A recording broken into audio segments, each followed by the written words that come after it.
listening to the X-Zone Broadcast Network, www.xzbn.net. Radio's authority on the world of the paranormal and the science of parapsychology, celebrating 25 years of broadcasting.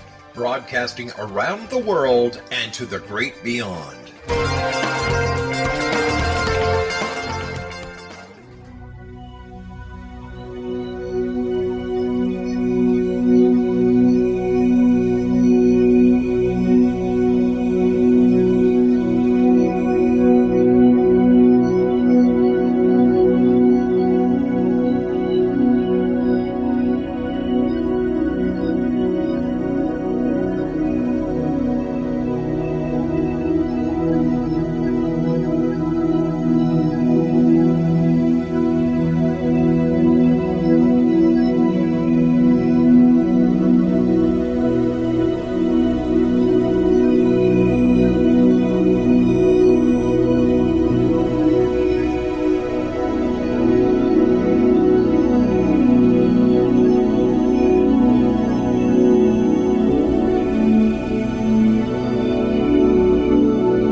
The X-Zone Radio Show with Rob McConnell is largely an opinion talk show.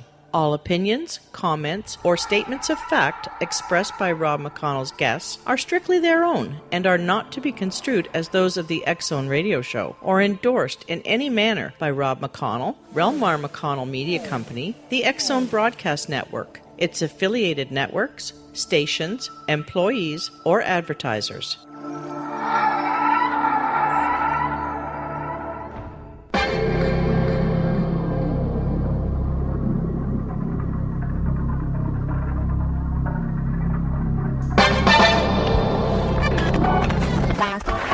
All Hit Radio.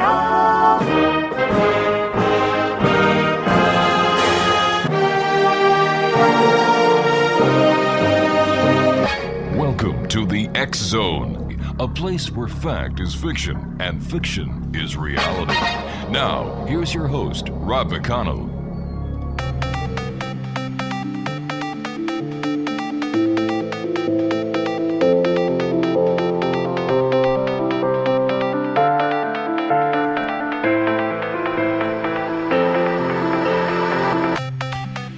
And welcome back, everyone. This is the X-Zone. I am Rob McConnell. We're coming to you from our broadcast center in Hamilton, Ontario, Canada, and around the world on the Mutual Broadcast Network, the Talkstar Radio Network, the X-Zone Broadcast Network, and the IPBN Radio Network. You can always send me an email, xzone@xzoneradiotv.com, on all social media sites, X-Zone Radio TV, and our radio website at www.xzoneradio.com.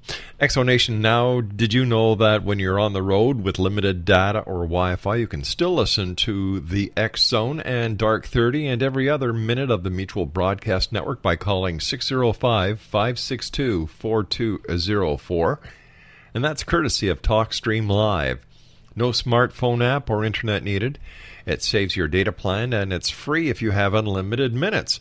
Call 605-562-4204 to listen on any phone, anytime, anywhere. Exonation, my guest this special segment of the X-Zone, it's a 2-hour segment, is Chuck Stansburge. We had Chuck on the show a couple of months ago, and we received a lot of email asking if we would have him back on. And Chuck is the MUFON State Section 12 Director. He's a STAR Team member, CAG member, and field investigator. And he really enjoys what he does here on Earth, investigating sightings, abductions, and mutilations. It has been about 20 years 26 years now that Chuck has been involved in ufology. And Chuck, welcome back to the X Zone. How are you, good sir? Oh, I'm doing pretty good. How are you doing? I'm doing fine, thanks, Chuck. Thanks very much for coming on and spending 2 hours with us, because the last time you were on, we really had to rush things through. Yeah. And, an hour seems a lot sometimes, but with somebody like you, we had to give you 2 hours. It was the only fair thing to do. I appreciate that. Thank you. My pleasure, sir. So, Chuck, would you be able to tell us what brought you into the UFO arena? Well, yeah. Excuse me. It's kind of a long story. Well, not really long. It's kind of short. But a bunch of us guys were up in the mountains in Colorado, and it's called Echo Lake, and we had little bonfires there in where they have the little huts. And I said, "Hey guys, I got to go. I got to get down the hill, and it's about 11:30, so I got to get home." So I started leaving. I got maybe, I don't know, about a mile and a half or so down the road, and I saw this. All of a sudden, this huge, great. I mean, you take your hands and arms, and go stretch them way out. That's how big it was by the naked eye. And it was an orb, and it had to have been at least 10, 15 miles away from me. And I thought, what the heck is that? And it started getting brighter and brighter, and I started covering my eyes up.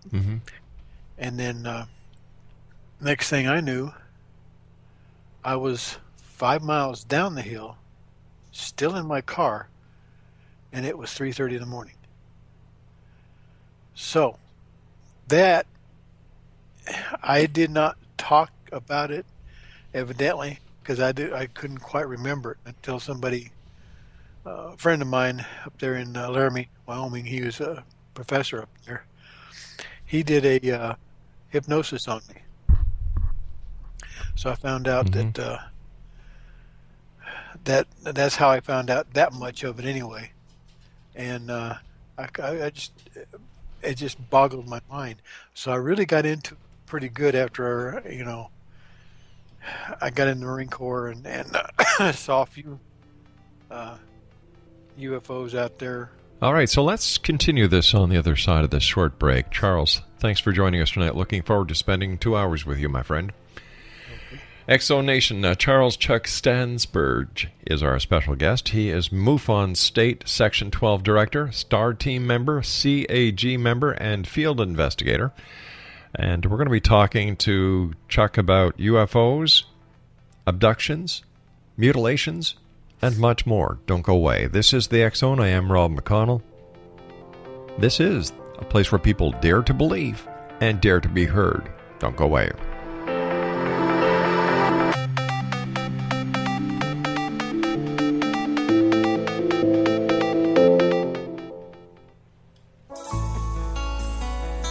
Afterlife expert Roberta Grimes was the first one to say that dying can be fun. Now her best-selling book, The Fun of Dying, is available in stores worldwide.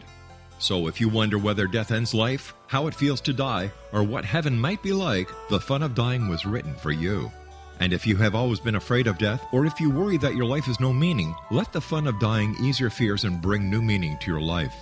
Nothing said in The Fun of Dying is based on the teachings of any religion. Instead, Roberta draws on evidence to explain how death happens, how it feels, and what comes next. A lot of the best death-related evidence was produced in the first half of the 20th century. When it is put together with recent discoveries, it tells a consistent and amazing story. Roberta Grimes blogs and answers questions at robertagrimes.com. Her wonderful book, The Fun of Dying, is available on Amazon and at stores worldwide wherever books are sold. You're listening to the X-Zone Broadcast Network, www.xzbn.net.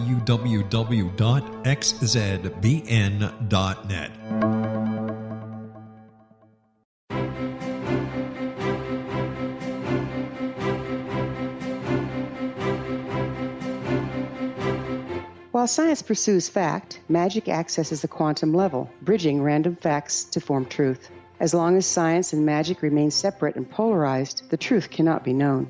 I'm Wilda Wiecka. Join me on the Science of Magic radio program dedicated to unification and evolution of consciousness. During each episode, I'll be speaking with experienced and respected scientists and mystics.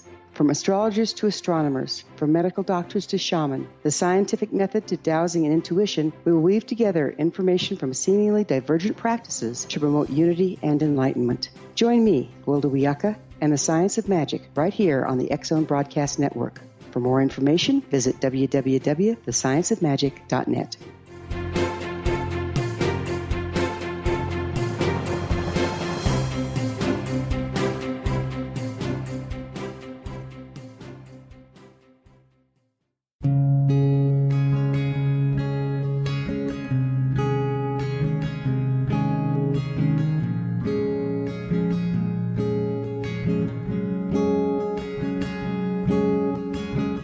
Star began to demonstrate a metaphysical connection to the spirit world as a little girl. Her family noticed the connection, but it was a great-grandmother who told the family that Linnea was indeed gifted. The great-grandmother, who was also gifted, felt that Linnea had indeed inherited these attributes.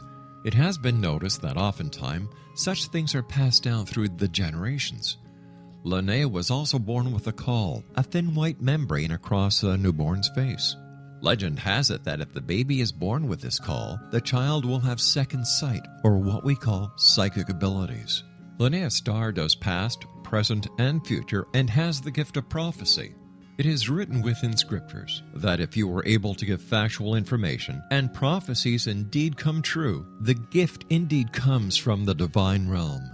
Linnea Star does large interactive groups as well as private gatherings.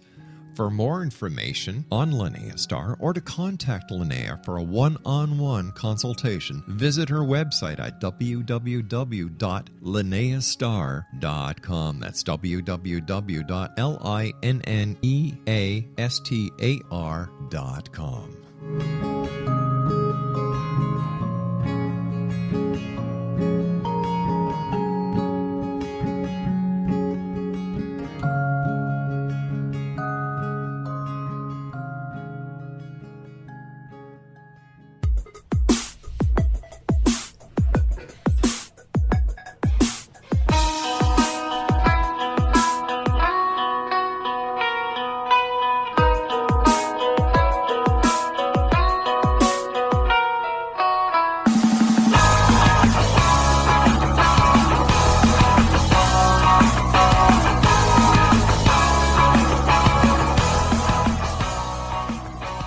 Welcome back, everyone. Charles Stansburge is our special guest this hour, whereas he is better known throughout the UFO community as Chuck. He's a MUFON State Section 13 Director, STAR Team member, CAG member, and field investigator. Chuck, what does State Section 12 entail?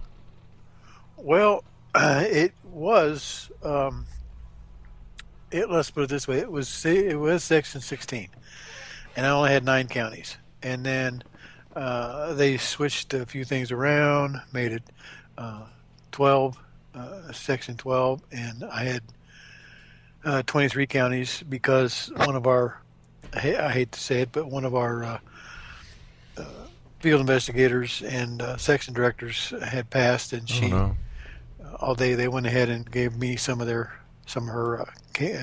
counties. And now they revamped it again, and it is now Section 6 with 45 counties.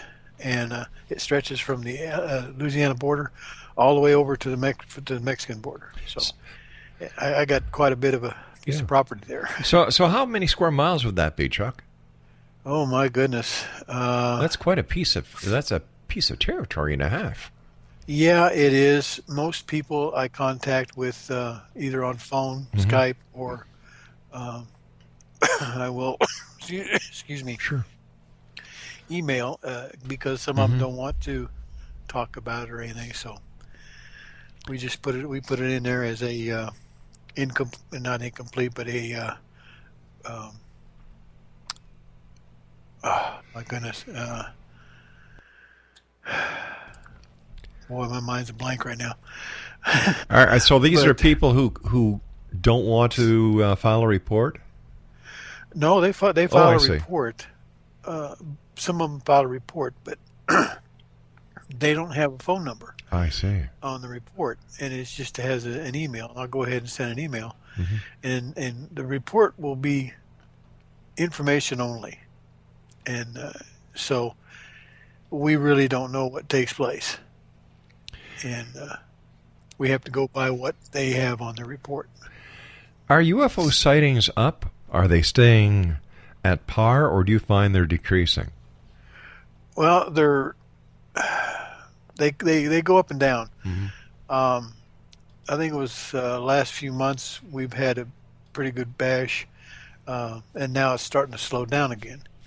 But it just, I guess it all depends on what they may need or what's going on around the country or the world, basically. But there are a lot of UFOs. Now, some of the countries, some of the, like Argentina, for instance, they have two people working that whole country. And one half of it belongs to one guy and the other half to the other guy. And they might get one case per month. But there are, I've talked to one of the field investigators there, and he says that they get a lot of people talking about them all over the country, and but they don't want to report it. It just fascinates them, I guess, and they just want to leave it like it is. So tell us, you were telling us when we started the hour about you were out camping with a bunch of buddies in Colorado. Yeah. It was time to go home. You got in your car. You were going down the mountain towards your home, I would imagine. You saw this giant-sized orb, and then you went through a hypnosis session with somebody, and what was the results of the hypnosis? You know, you were missing, what was it, 3.5 hours, basically? Yeah, 3.5 hours. Yeah. Well, basically what it was, see, I didn't realize that this thing was doing what it was going to do, you know, maybe take me in or something. I don't know. But evidently it did, because I had missing time, 3.5 hours. But that's what I got out of it.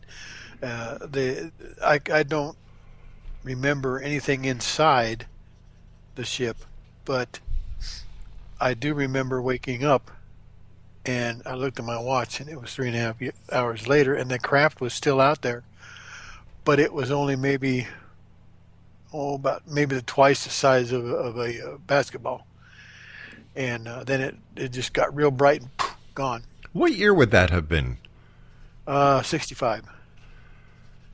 1965. I was a senior in high school. My goodness. And was that the only UFO sighting or encounter or loss of time that you've had over the years? As far as I know.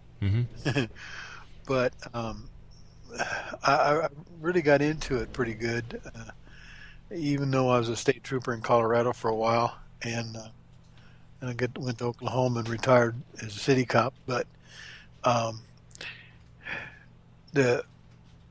there was one incident. I had to take daughter-in-law and the 3 grandkids back down to Kingman, Arizona, and I was going across 160, and it was dark. It was late that night. It was dark.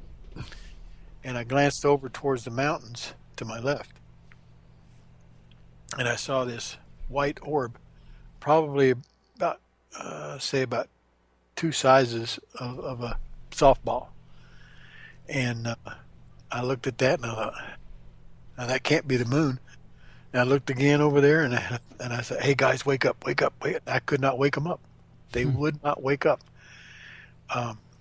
This thing followed me all the way down to the Four Corners. And the reason why I said it was following me, because the mountains are 30 miles away from me, and they're up around 12, 13,000 feet. And this thing was even with me as far as sight-wise. and I knew it was below the mountain. So, holy moly! And once I got to the Four Corners, it just disappeared. That was it. Any idea who they were or where they were coming from? No, I have no idea. No idea. You know, earlier... I'm assuming it's the same craft that happened back in 65. Why do you think you were selected? You were chosen by this craft or these people? I have no idea why I was taken for the first time, but ever since, I've gotten to know a few people that are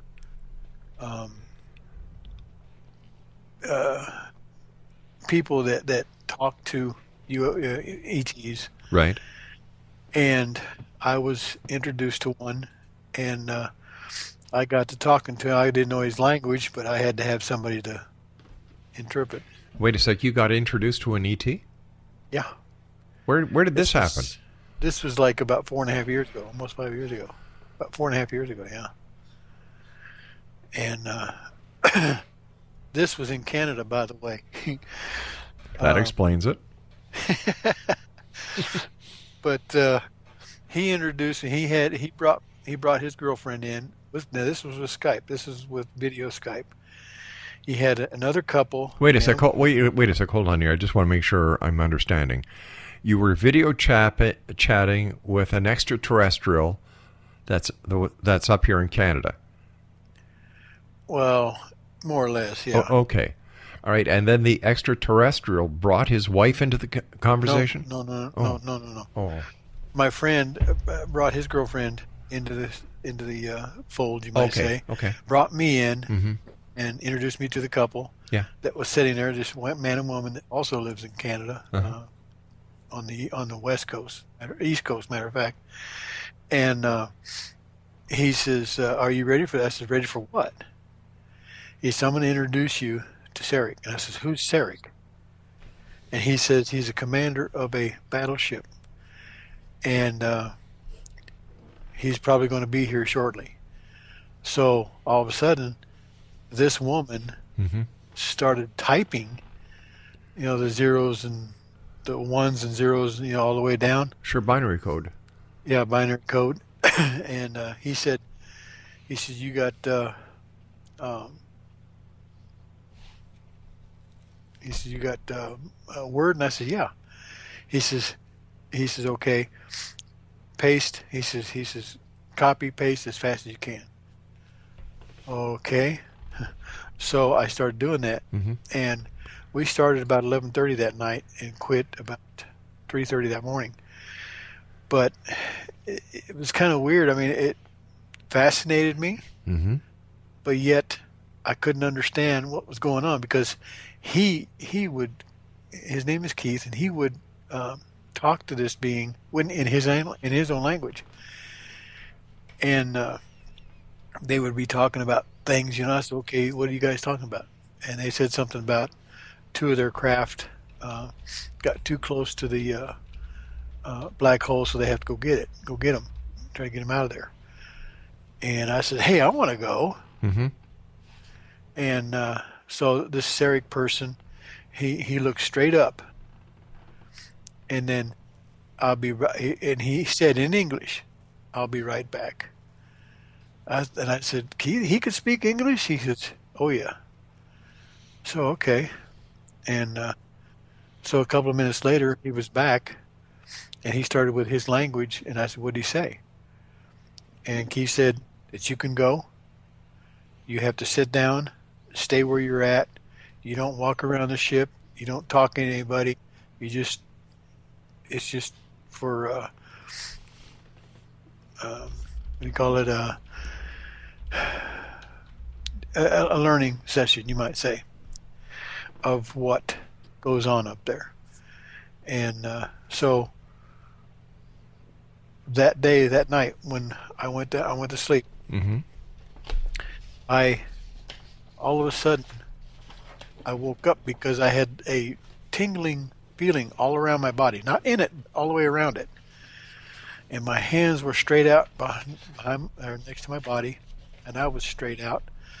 on an angle a foot above my bed. All right, we're going to have to do a little bit of a cliffhanger here, my friend, because I have to take my news break at the bottom of the hour coming up in about 20 seconds from now. Exo Nation, you don't want to miss this. Charles Chuck Stansburge is my special guest, and he's going to tell us about his extraterrestrial voyage right here in the X-Zone from our broadcast center in Hamilton, Ontario, Canada. This is the place where people dare to believe and dare to be heard, and we'll both be back on the other side. Wouldn't you love to know the secret to everything? Well then, meet Dr. Kimberly McGeorge and her cutting-edge breakthrough knowledge that combines science with possibility. Dr. Kimberly brings real-life answers and healing to those open to alternative solutions. She teaches solution-based programs and classes that will change all areas of your life forever. Specializing in conscious creation, intuitive readings, and energy medicine, you can rapidly shift health, relationships, business, and money and abundance challenges quickly. Receive her best-selling book, Secret to Everything, at no cost by going to secrettoeverything.com/X-Zone. That's right, transformation can start now. Just go to secrettoeverything.com/X-Zone and receive Dr. Kimberly's book for free. You're listening to the X-Zone Broadcast Network, www.xzbn.net.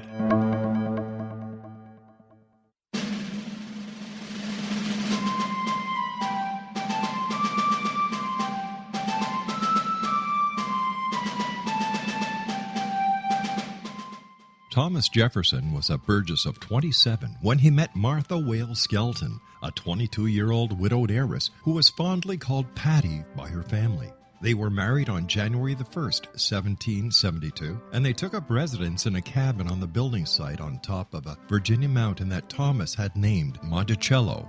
As Thomas and Patty slowly built their first version of the great house at Monticello, the Revolutionary War was heating up. Patty, with difficulty, bore 5 children, but only 2 girls survived. Thomas's political career developed to the point where he was often away from home, but after he authored and signed the Declaration of Independence in Philadelphia, he resolved never again to leave his wife. He was elected the governor of Virginia, just as that state became the Revolution's last battleground. The Revolutionary War ended in 1781, and Thomas gladly retired altogether to My family, my farm, and my books. But Patty continued to want to bear her treasured husband a son, and late in the summer of 1782, she died of kidney failure at the age of 33, 4 months after having borne yet another girl. Thomas was so devastated by her death that he never remarried. He mourned her for the rest of his life, even as he helped to frame the peace in France and then became the first Secretary of State, the second Vice President, and the third President of the United States. This story is true. Thomas Jefferson was such an obsessive letter writer and record keeper that we know where he was and what he was doing nearly every day of his adult life. Every significant thing he says in My Thomas comes from his contemporary writings. My Thomas by Roberta Grimes is now available at Barnes & Noble, Costco, Target, Books A Million, Hudson Booksellers, Kmart, Walmart, Sam's Club, Walgreens, CVS, and online at Amazon.com. You can visit Roberta Grimes online at www.robertagrimes.com.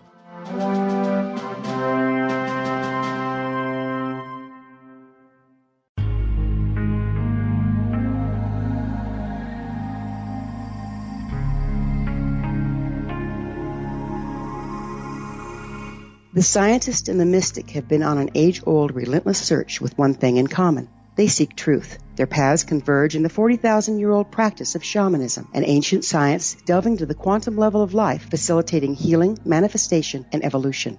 I'm Gwilda Wiyaka, the founder and director of Path Home Shamanic Arts School, a unique Colorado State-certified occupational school, training shamanic practitioners and teachers.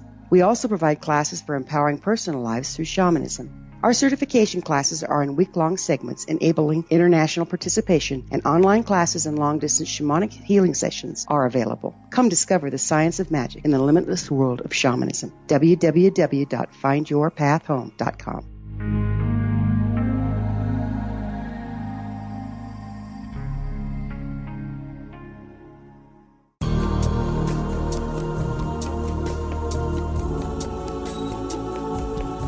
Unwilling to be the government's deadly assassin, gifted psychic Kahara Mitchell went AWOL and ended up buried under rubble in the wake of a great tsunami. She regained consciousness far from Earth on the medical ship of a Daguerrean intergalactic fleet.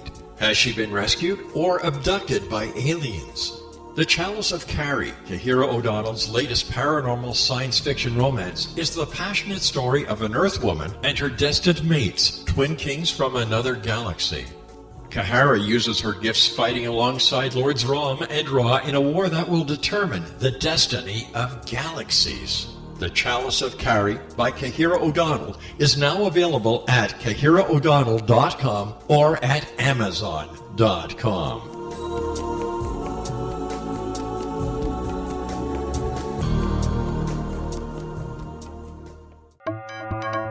You're listening to the X-Zone Broadcast Network, www.xzbn.net.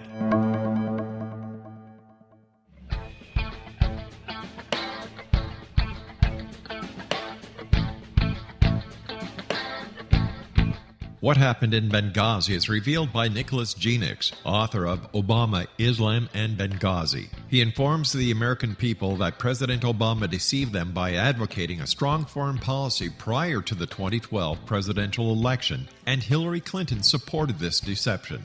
As the title infers, there is a connection between Obama, Islam, and Benghazi. Ample evidence informs Americans that Obama's early indoctrination in the Quran developed an affinity for Islam, why the Quran is the source of discontent in many countries, and why the Obama foreign policy deception led to poor military action and caused the loss of American lives in Benghazi. Genix provides 36 questions for the Select Committee on Benghazi to validate if Americans are justified to mistrust President Obama and Hillary Clinton. An overview of Obama, Islam, and Benghazi is presented on the website www.futureofgodamen.com. That's www.futureofgodamen.com.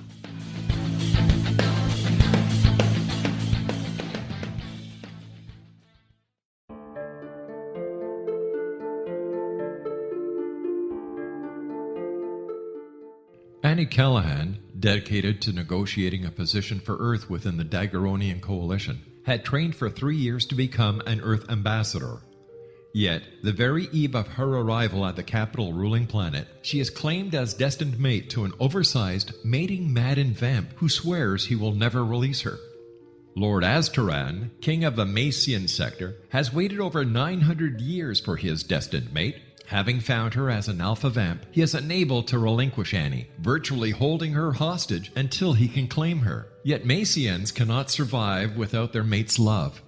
How could he strip her of her citizenship, her ambassadorship, and her freedom and expect to win her heart? With All That I Am by Kahira O'Donnell is the latest book in this exciting series, The Daguerrean Chronicles, guaranteed to keep readers coming back for more. With All That I Am by Kahira O'Donnell is available on Amazon.com and KahiraO'Donnell.com.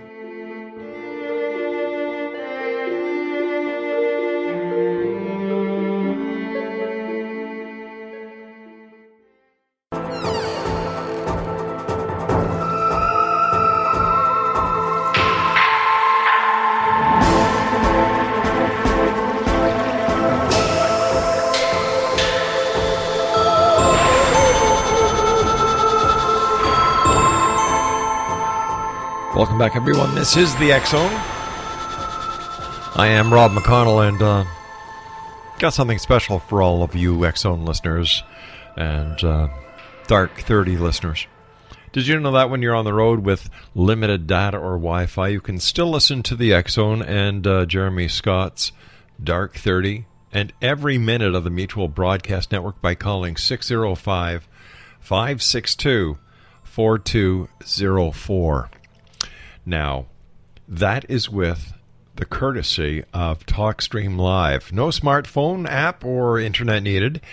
It saves your data plan, and it's free if you have unlimited minutes. Once again, all you have to do is call 605-562-4204 to listen on any phone, anytime, and anywhere. Exonation, my guest this hour is Chuck Stansburge, and we were talking to Chuck before we went to the news about a conversation that he had via Skype with an extraterrestrial. And Chuck, when last we were speaking, we had a little bit of a cliffhanger, but you asked what was his name, Sirik? Yeah, Sirik. If you could actually go on a mission to retrieve two craft that apparently went through a wormhole or a black hole? No, went too close to the black hole. Oh, went too close to the black hole, right. Yeah, they had to get it out of there, otherwise it'd be torn apart. So continue with your story, my friend. Well, when we got on board, I was looking around. I couldn't really see what the beings looked like, but I could see shadows.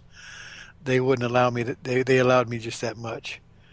And I looked next to me on my right, and there was an ET sitting there, and then over here on my left there was a human and then another ET over there. So we were kind of like buckled in, and it was amazing. We kind of gotten thrown around a little bit, because once they got out there I guess what they did was take their all three of the craft together and started like a spiral, and it brought them out of there. So there was a few injuries, but nobody was really killed or anything. It was quite something. No, let's go back a little bit here. Where and how did they come and get you in order to take you out of Earth orbit to go to these ships? Well, like I said, I had this tingling feeling, and when I was a foot off of my bed, it woke me up, and I thought, oh my goodness! And I heard this grunt right next to me, right on my left side, and I heard this, and I went, sorry. Next thing I knew, I was on board ship, and it was a small one, and we had to go from there on up past the sun to get to the main craft, and went from there. How long were you gone? Well, I'm not sure how long, but it seemed like maybe 5-6 hours, or maybe even 10 hours. I don't know. But I got back. They dropped me back, and I mean dropped me back in my bed. And I said, thanks, guys. And I looked at my watch, and it was, I think it was like almost 3 o'clock. So they brought me back basically pretty close to the time they took me. What was it like in the craft, the small craft that took you to the larger craft? That is hard to explain, because I really don't know, because all I could see was just shadows, and I didn't see really anybody else other than the ones that were sitting next to me. I got you. And once we got to the main craft, that's what they did again, just make sure we got set up on and strapped in. So what did this ET look like that you were having the conversation with on Skype? Well, if we had video, I guarantee you I could show you. But what I'll do is I'll email it to you. Okay. What he looks like. It ain't pretty, but it's what he looks like. But he's a pretty good guy, and yes, sir. Yeah, and I started going back and forth with Keith up there, and then they started taking me up there on my own, and they decided they were going to start training me on different things for the craft, and they were going to try to. They've been trying to get me to. Let's put it this way: talk their language. and it is very hard because I don't know how to do it, really. So what do they want to train you to do? Well, they made sure that I knew most of the places on board of the battleship, and it was about maybe 3 weeks, 4 weeks, something like that. It was longer than that. I think it was about maybe 2 or 3 months later that when they brought me up, I was looking straight into the face of one of their kind, and it was a female, and she was my trainer. And what they were training me on was weaponry. What kind of weapons? And these weapons, let's put it this way: their seats are a lot taller than I am, because they're up about 8-9 feet, and but they went ahead and redid one section just especially for me, I guess, to where I could pull the triggers, and you have one on each side. One of them, the one on the right side, is what they call, what I would call, the red button. The one on the left would be the blue button. That's what I would call them, but they don't have it like that. They were trying to show me what's what, and when you shoot the red one, it's like a plasma, and this plasma ball, I mean, it is huge. It is about as big as this house, and it hits and destroys a craft. And the blue one disables it. And so that way they can board, and take whatever they want. And this is the enemy that are trying to sneak into our galaxy and do things that they shouldn't. So we're pretty much protected. How big is the ship? Sarek is pretty nice. He's a pretty nice guy. He is, eh? Where is he from? Well, I don't know the name of their planet, but he's a vegan. So I assume the vegan planet. Their planet is over 750 million light years away. That's a long way. Yeah, it's a long way. But when you traverse the just our galaxy only, it's like being in a patrol car, you might say. Right. And when you're cruising around, it is amazing to see all the different things that are out there, the planets, the stars, the colors, and it's just amazing. Chuck, would you say that this craft, the battle star that you're talking about, would you say it's highly advanced technologically? Oh yes, very much so. Really? Then I'm kind of baffled why they would need someone to manually use the weaponry. Well, they found out I was in the military, and of course I had the 8mm 6 and the 6mm cannons. So I see. They knew I was in the military because they even asked me if I was in the military. I said, yes, I am. I was. So they decided to start doing that for me, and now I have my own crew of 7. And how big is this battle star? This battle star cruise ship is huge. It's it can hold up to 500,000. Now, are we talking 500,000 warriors or 500,000 passengers? Both. Really?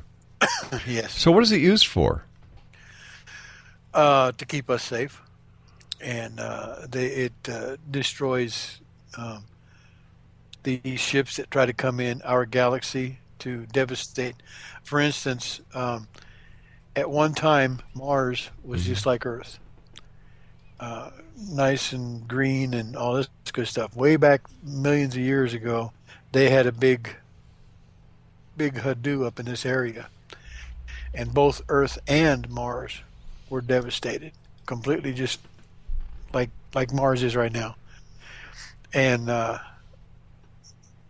Mother Earth, they from what I was told, they claim that that Mother Earth started bringing up trees, grass, just different things around different parts of the world, and they thought, well, we better go ahead and help her refurbish. So ever since then, they're trying to keep our galaxy safe, because it is one of the richest in the universe. So how often do you go and man your post on board this Battlestar ship? Probably 4, maybe 5 times a month. And how long do you go for? Well, there was one time, I think we were gone for a week, because the day and night would go by, and I didn't really pay that much attention. But when they brought me back, when they took me, it was like 2 o'clock, about 2:50 in the morning. And when they brought me back, it was 6 o'clock in the morning. What does your family say when you go off on your galactic tour of duty? They know I do that. Especially my wife, she comes in here once in a while and see if I'm still here. If I'm not sitting over here in the couch watching TV, then she knows right where I'm at, and she knows that. And she was very skeptic about UFOs because she didn't believe in them until she saw 2 of them. Have you ever been engaged in a battle while manning your post on board this battleship? Yes, a couple of times. Really? A few times, in fact. We would go out on the outer rims, of our galaxy where the battle is, and we would do our thing to keep everything safe around it. If this sounds like it's a huge, massive ship holding 500,000 souls, where do they keep it? Most of the time, it doesn't come any closer, probably than around Pluto.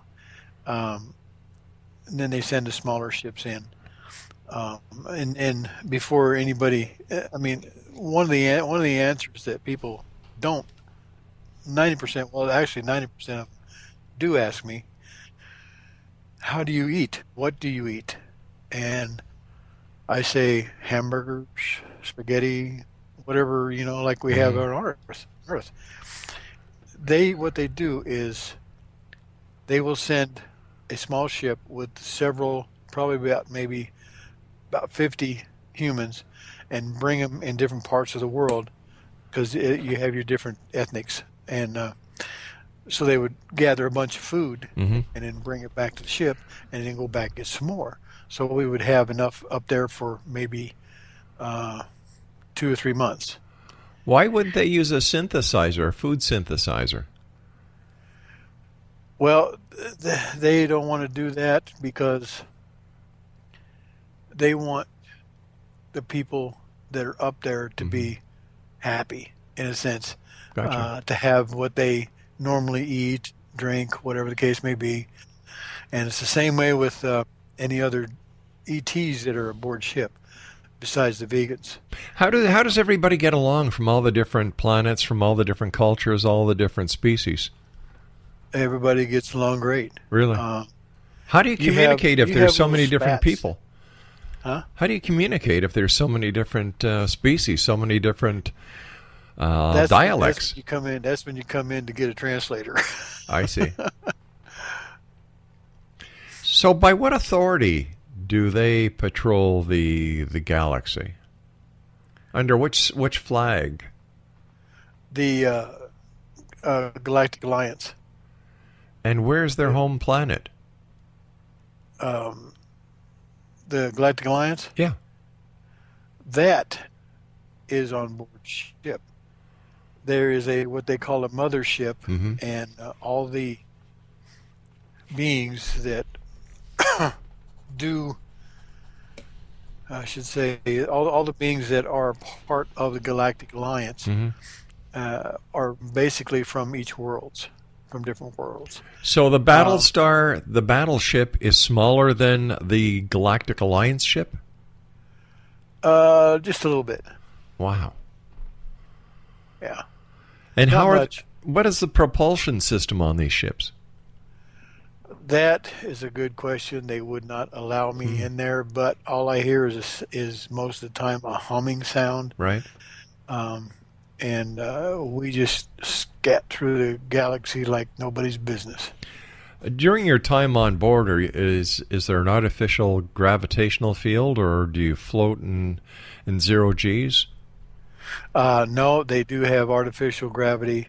It's not as heavy as Earth is, so you got to kind of watch it when you start walking. Just make it slowly walking. Otherwise, you'll be starting to jump a little bit. But, how long did it take you to adapt to your space shoes?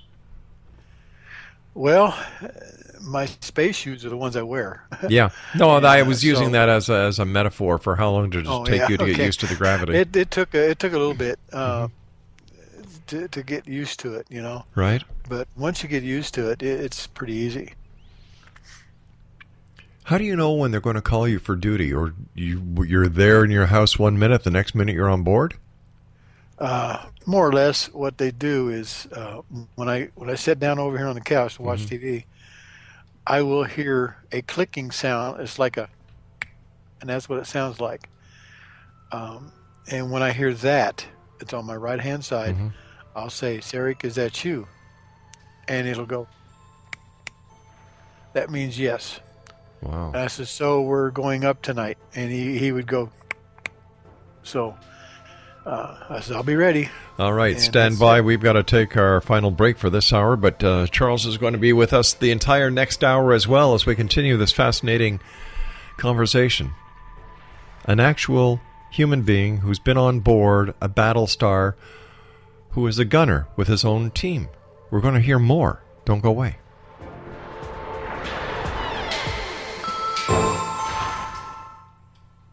Little children aren't the only ones afraid of the dark.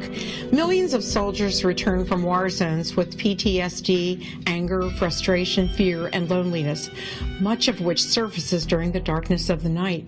You have the chance to change the lives of these American heroes. Songs and Stories for Soldiers.us provides free MP3 players for these men and women. With a list of 3 million songs in 16 different styles, 100,000 audiobooks, and 30,000 old-time radio programs, every veteran can find something to soothe and comfort them at no cost. All our players contain an 8-hour audio program designed to help veterans fall asleep. With 1,500 plus vets now participating, it's our goal to deliver 10,000 audio players this year. Go to our website at songsandstoriesforsoldiers.us. Help us help a veteran make it through the night.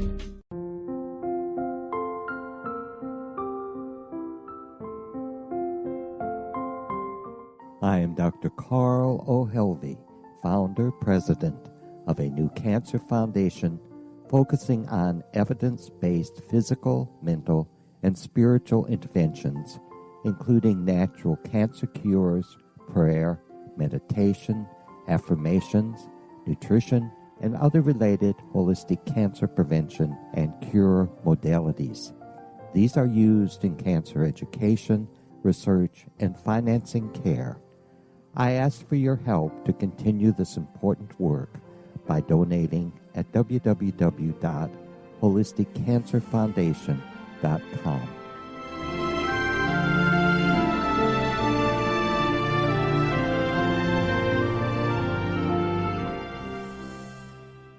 You're listening to the X-Zone Broadcast Network, www.xzbn.net. If you enjoy reading a good mystery with a touch of the paranormal, then you'll love From Out of the Woodwork by William S. Peckham. Sean Kennedy, a Toronto contractor, buys derelict houses, guts them, and turns them into multi-family dwellings. When Sean buys 29 Livery Lane, a century house in ruins, and starts the renovation, the house fights back. He is visited by ghosts of owners past. His visions are triggered by touching an oak mantle, reading a faded letter, opening an old locket, or opening a brand new casket in the basement. These visions will take you on a trip across southern Ontario from Niagara Falls to Toronto to Kingston. From Out of the Woodwork is now available in paperback and on your favorite electronic reader. To To order your copy of From Out of the Woodwork, go to www.williamspeckham.com. That's www.williamspeckham.com.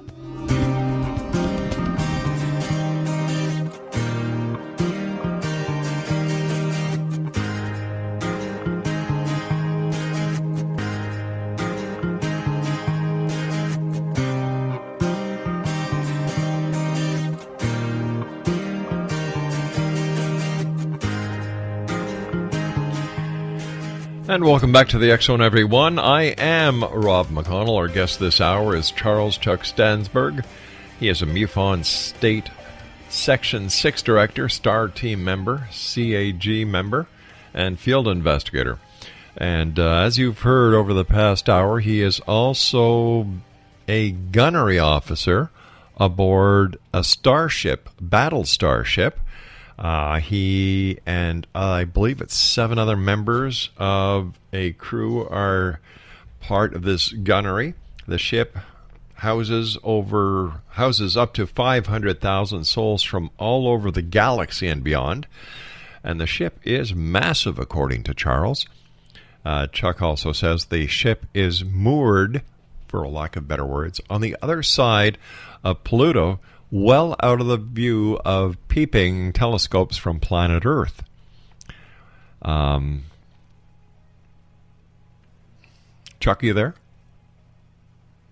Yeah. Okay, good. All right. Did I miss anything in that interpretation, Chuck? No. Okay, you good. Didn't miss a thing. All right, good.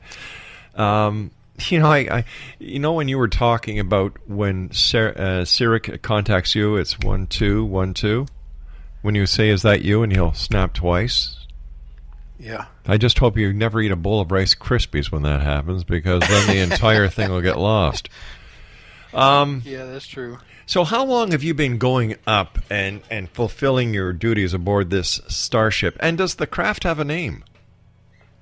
It may have a name, but I don't know what it is. I never asked. Yeah. All I know is that it's beautiful to see, to look out into the stars, you might say. Because on the bulkhead, parts of the bulkhead, when you're walking down like a hallway, yeah, it's like a mirror. It's like a window. You look out, and you can see all planets and stars going by, and just different things. And let me tell you, this thing moves fast. Believe you me. But it is quite something to admire. I've always wanted to do that, and I finally got my chance, and been doing that now for roughly 4 years, going up and down, maybe 4.5. Have you ever gone to the bridge of this craft? Yeah. What's the bridge like? Oh, it's massive, and it's awesome.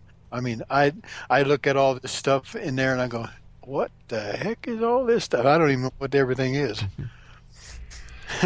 Do they mind that you go on international radio shows and tell the world what you've been doing, where you've gone, and that the existence of this massive battle cruiser? Yeah, they yes, they like it. As a matter of fact, really, they want to make sure that even with all the other different ETs, that maybe the Earth people should know what's going on, because governments ain't going to help you. The Galactic Alliance, most of the people that are in the Galactic Alliance has been on Earth. They have gone to a lot of the governors, or not governors, but the presidents of the countries, and trying to say, hey, look, you are a one species. You're the human race. As like, say, Sarek would say, we are one race. We are vegans. All right, stand by, Charles. You and I have to take our commercial break. My friend will be back in about 6.5 minutes from now.